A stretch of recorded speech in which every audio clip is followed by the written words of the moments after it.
Здравейте! Към производство за закуски изградихме 4 хладилни помещения. Има предверие към Минус и към Шок. Тук пакетират готовата продукция. Имам един Минус.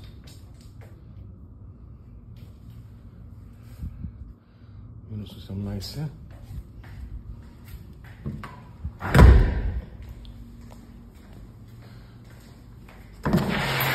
Това е предверие към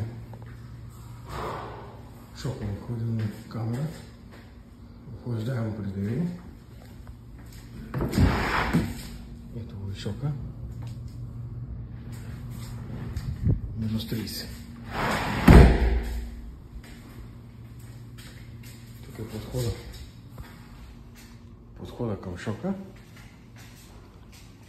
Шокира се стоката. От тук влиза в пакетаж и от пакетаж